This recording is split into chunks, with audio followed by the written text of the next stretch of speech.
המניה של חברת טבע זינקה השבוע ב-26% ביום אחד, והיא חזרה להיות החברה הישראלית הגדולה ביותר בוול סטריט. מה גרם לקפיצה הזאת במניה השבוע? ניסוי מוצלח בתרופה למחלות מעיים. טבע זינקה ביותר מ-100% בשנה האחרונה, אבל עדיין היא רחוקה בכ-70% מהשיא אליו הגיע לפני מספר שנים. באוגוסט 2015, זאת אומרת לפני כמעט 10 שנים, המניה של החברה נסחרה לפי שווי של מעל $63.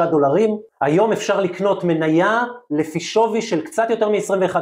אני מזכיר, טבע נחשבה פעם למניית העם. אנשים היו לוקחים את כל הכסף שלהם ומשקיעים אותו במניות של החברה.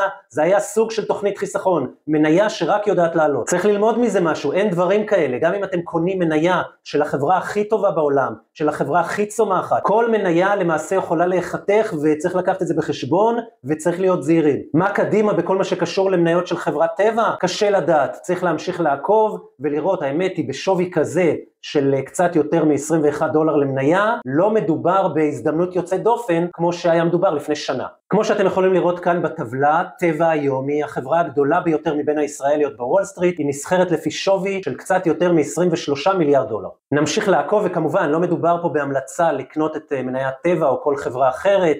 אם אתם רוצים לנהל כסף בשוק ההון, אם אתם רוצים להשקיע במניות, אתם מוזמנים ליצור איתי קשר. יש מספר אפשרויות, יש מגוון דרכים איך להיחשף למניות ולעשות תשואה שאפילו יכולה להתקרב או אפילו לעבור ל10% בשנה בממוצע. דברו איתי אם יש לכם כסף שאתם רוצים להשקיע אותו במניות.